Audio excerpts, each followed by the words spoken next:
بسم اللہ الرحمن الرحیم۔ السلام علیکم۔ دجال بروزن قوال مبالغے کا صیغہ ہے جو کہ دجل سے بنا ہے، جس کے معنی جھوٹ، فریب، ملمہ سازی اور حق و باطل کو آپس میں ملا دینا ہے۔ چونکہ دجال میں یہ سارے عیب ہوں گے، اس لیے اسے دجال کہتے ہیں، یعنی بہت زیادہ جھوٹ بولنے والا اور بہت زیادہ فریب دینے والا۔ یہ دجال موٹا اور بڑے ڈول والا ہوگا، جوان ہوگا، شکل و صورت سے شریف اور خوبصورت لگے گا۔ اس کا رنگ گندمی اور صاف ہوگا، قد پستہ یعنی ٹھنگنا ہوگا، اس کا سر سانپ کی طرح ہوگا، سر کے بال گھنگریالے ہوں گے اور بہت زیادہ ہوں گے، جو موٹے اور سخت ہوں گے جیسے درختوں کی شاخیں۔ سر اور دھڑ اتنا ملا ہوا ہوگا گویا کہ اس کی گدی ہی نہیں ہوگی۔ اس کی ٹانگیں ٹیڑھی یعنی کوسین کی طرح ہوں گی۔ اس کی پیشانی پر کافر لکھا ہوگا۔ آنکھ کی جگہ بالکل سپاٹ ہوگی، آنکھ سبز اور کنچے کی طرح چمکدار ہوگی۔ بائیں آنکھ سے کانا ہوگا جو کہ دیکھنے میں بد شکل لگے گی۔ آنکھ پر سخت ناخنا ہوگا۔ دہنی آنکھ پھولے ہوئے انگور کی طرح اور کھڑی آنکھ ہوگی۔ اس کی دونوں کلائیوں پر بال بہت زیادہ ہوں گے اور انگلیاں چھوٹی ہوں گی۔ دجال کا ظہور قیامت کی بڑی بڑی نشانیوں میں سے ایک ہے۔ حضرت امام مہدی عیسائیوں کے فتنے کو مٹا کر فارغ ہوئے ہی ہوں گے کہ اس دجال کا ظہور ہو جائے گا، جس کے خاتمے کے لیے حضرت عیسیٰ علیہ السلام تشریف لائیں گے۔ دجال کے بیان کی اہمیت امت کے اندر کتنی رہی ہے، اس بات کا اندازہ آپ یوں لگا سکتے ہیں کہ مسلمانوں کے گھروں میں مائیں جہاں اپنے بچوں کو دیگر اسلامی عقائد اور بنیادی تعلیمات سے آگاہ کرتی ہیں، انہی میں سے ایک دجال کا ذکر بھی ہے۔ آپ جب چھوٹے ہوں گے تو بچپن ہی سے اپنی ماؤں کی زبانی دجال کا خوفناک کردار آپ کے لاشعور میں بٹھا دیا گیا ہوگا۔ یہ در حقیقت امت مسلمہ کی ماؤں کی وہ تربیت تھی جو بچے کو اسلامی عقائد سے ہٹنے نہیں دیتی، لیکن اب شاید صورتحال تبدیل ہو رہی ہے اور جاہلی تہذیب نے آج کی ماؤں کو اس اہم ذمہ داری سے کافی حد تک غافل کر دیا ہے۔ نیز یہ خروج دجال کی نشانیوں میں سے ایک نشانی ہے کہ اس وقت لوگ دجال کے ذکر کو بھول جائیں گے۔ لہٰذا اگر آپ فتنہ دجال سے خود کو اور اپنے گھر والوں کو بچانے کا ارادہ رکھتے ہیں تو اس بات کی اشد ضرورت ہے کہ اپنے گھروں میں دجال کے تذکروں کو عام کیا جائے، تاکہ ان کے آغوش میں تربیت پانے والی نسل کو اپنے سب سے بڑے دشمن سے بچپن سے ہی آگاہی حاصل ہو۔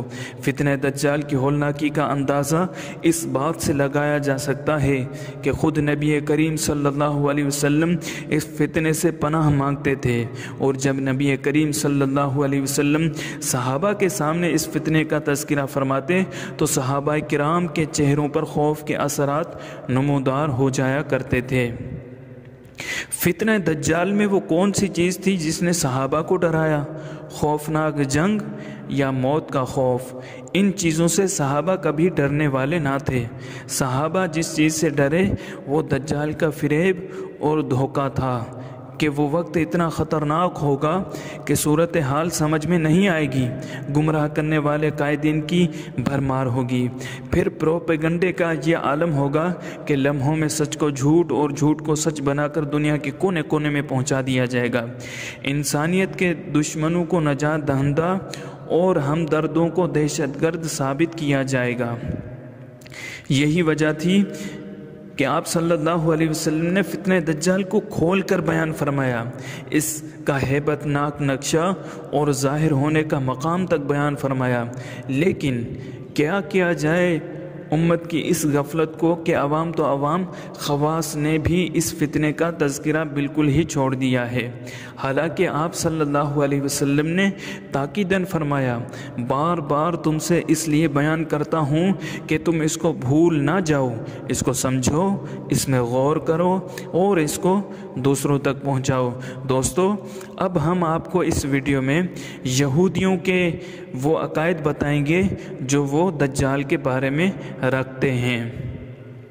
دجال کے بارے میں یہودیوں کا یہ نظریہ ہے کہ وہ یہودیوں کا بادشاہ ہوگا۔ وہ تمام یہودیوں کو بیت المقدس میں آباد کرے گا، ساری دنیا پر یہودیوں کی حکومت قائم کرے گا۔ دنیا میں پھر کوئی خطرہ یہودیوں کے لیے باقی نہیں رہے گا۔ تمام دہشت گردوں کا خاتمہ کر دیا جائے گا اور ہر طرف امن و امان اور انصاف کا دورہ ہوگا۔ ان کی کتاب ایزاخیل میں لکھا ہے، اے صہیون کی بیٹی خوشی سے چلاؤ، اے یروشلم کی بیٹی مسرت سے چیخو، دیکھو تمہارا بادشاہ آ رہا ہے، وہ عادل ہے اور گدھے پر سوار ہے، خچر یا گدھے کے بچے پر۔ میں یوں فریم سے گاڑی کو اور یروشلم سے گھوڑے کو علیحدہ کروں گا، جنگ کے پر توڑ دیے جائیں گے، اس کی حکمرانی سمندر اور دریا سے زمین تک ہوگی۔ اس طرح اسرائیل کی ساری قوموں کو ساری دنیا سے جمع کروں گا، چاہے وہ جہاں کہیں بھی جا بسے ہوں، اور انہیں ان کی اپنی سرزمین میں جمع کروں گا۔ میں انہیں سرزمین میں ایک ہی قوم کی شکل دے دوں گا، اسرائیل کی پہاڑی پر، جہاں ایک ہی بادشاہ ان پر حکومت کرے گا۔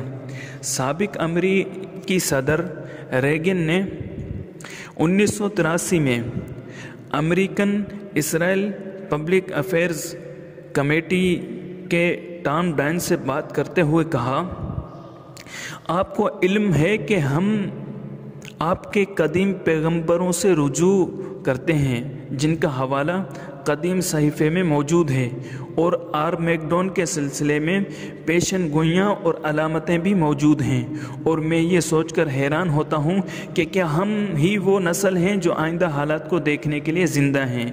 یقین کیجئے یہ پیشن گوئیاں یقینی طور پر اس زمانے کو بیان کر رہی ہیں جس سے ہم گزر رہے ہیں۔ صدر ریگن نے مبشر چرچ کے جمع غفیر سے 1981 میں بات چیت کرتے ہوئے کہا، ذرا سوچئے، کم سے کم 20 کروڑ سپاہی بلاد مشرق سے ہوں گے اور کروڑوں مغرب سے۔ سلطنت روما کی تجدید نو کے بعد مغربی یورپ، پھر مسیح دجال ان پر حملہ کریں گے، جنہوں نے ان کے شہر یروشلم کو غارت کیا۔ اس کے بعد وہ ان فوجیوں پر حملہ کریں گے جو میگڈون یا آرمیگڈون کی وادی میں اکٹھی ہوں گی۔ اس میں کوئی شک نہیں کہ یروشلم تک اتنا خون بہے گا کہ 2 گھوڑوں کی باغ کے برابر ہوگا۔ یہ ساری وادی جنگی سامان اور جانوروں اور انسانوں کے زندہ جسموں اور خون سے بھر جائے گی۔ آرمیگڈون لفظ میگوڈو سے نکلا ہے۔ یہ جگہ تل ابیب سے 55 میل شمال میں ہے اور بحر تبریا اور بحر متوسط کے درمیان واقع ہے۔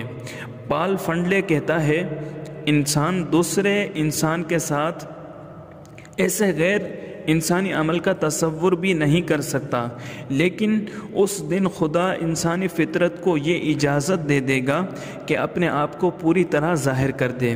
دنیا کے سارے شہر، London, Paris, Tokyo, New York, Chicago, سب صفحہ ہستی سے مٹ جائیں گے۔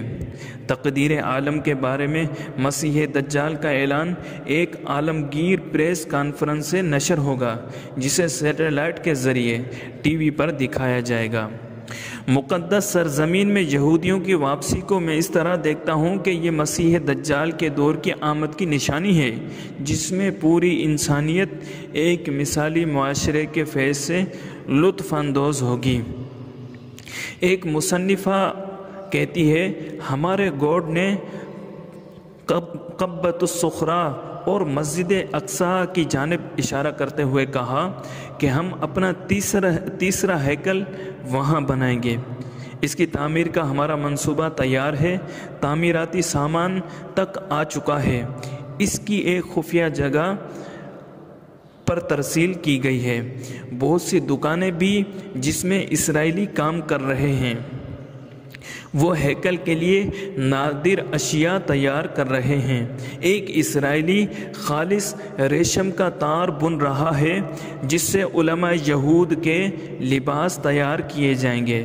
ممکن ہے یہ وہی تیجان یا سیجان والی چادریں ہوں جن کا ذکر حدیث میں آیا ہے۔ ہمارا گاڈ کہتا ہے ہاں تو ٹھیک ہے، ہم آخری وقت کے قریب آ پہنچے ہیں۔ جیسا کہ میں نے کہا تھا کہ کٹر یہودی مسجد کو بم سے اڑا دیں گے جس سے مسلم دنیا بھڑک اٹھے گی۔ یہ اسرائیل کے ساتھ ایک مقدس جنگ ہوگی۔ یہ بات مسیح دجال کو مجبور کرے گی کہ وہ درمیان میں آ کر مداخلت کریں۔ 1998 کے اواخر میں ایک اسرائیلی اخبار نامے کی ویب سائٹ پر کہا گیا کہ اس کا مقصد مسلمانوں کی عبادت گاہوں کو آزاد کرانا اور ان کی جگہ ہیکل کی تعمیر ہے۔ خبر نامے میں لکھا ہے کہ اس ہیکل کی تعمیر کا نہایت مناسب وقت آ چکا ہے۔ خبر نامے میں اسرائیلی حکومت سے مطالبہ کیا گیا تھا کہ ملحدانہ اسلامی قبضے کو مسجد کی جگہ سے ختم کرائے کیونکہ تیسرے ہیکل کی تعمیر بہت قریب ہے۔ ایک مصنف کہتا ہے کہ میں نے لینڈا اور براؤن یہودی کے گھر اسرائیل میں قیام کیا۔ ایک دن شام کو دوران گفتگو میں نے کہا کہ تعمیر کے لیے مسجد اقصیٰ کو تباہ کر دینے سے ایک ہولناک جنگ شروع ہو سکتی ہے، تو اس یہودی نے فوراً کہا بالکل ٹھیک، یہی بات ہے، ایسی ہی جنگ ہم چاہتے ہیں کیونکہ ہم اس میں جیتیں گے، پھر ہم تمام عربوں کو اسرائیل کی سرزمین سے نکال دیں گے اور تب ہم اپنی عبادت گاہ کو از سر نو تعمیر کریں گے۔ خوفناک جدید صلیبی جنگ دریائے فرات خشک ہو جائے گا۔ ایک الہامی کتاب کے 16ویں انکشاف میں ہے کہ دریائے فرات خشک ہو جائے گا اور اس طرح مشرق کے بادشاہوں کو اجازت مل جائے گی کہ اسے پار کر کے اسرائیل پہنچ جائیں گے۔ امریکی صدر نکسن نے اپنی کتاب وکٹری وداؤٹ وار میں لکھا ہے 1999 تک امریکی پوری دنیا کے حکمران ہوں گے اور یہ فتح انہیں بلا جنگ حاصل ہوگی اور پھر امور مملکت مسیح دجال سنبھالے گا۔ گویا مذکورہ سال تک مسیح دجال کے انتظامات مکمل ہو چکے ہیں اور امریکیوں کی ذمہ داری ان انتظامات کو مکمل کرنے تک تھی۔ اس کے بعد نظام مملکت دجال چلا رہا ہے۔ لاکھوں بنیاد پرست عیسائیوں کا عقیدہ یہ ہے کہ خدا اور ابلیس کے درمیان آخری معرکہ ان کی زندگی میں ہی شروع ہوگا، اور اگرچہ ان میں سے بیشتر کو امید ہے کہ انہیں جنگ کے آغاز سے پہلے ہی اٹھا کر بہشت میں پہنچا دیا جائے گا، پھر بھی وہ اس امکان سے خوش نہیں کہ عیسائی ہوتے ہوئے وہ ایک ایسی حکومت کے ہاتھوں غیر مسلح کر دیے جائیں گے جو دشمنوں کے ہاتھوں میں بھی جا سکتی ہے۔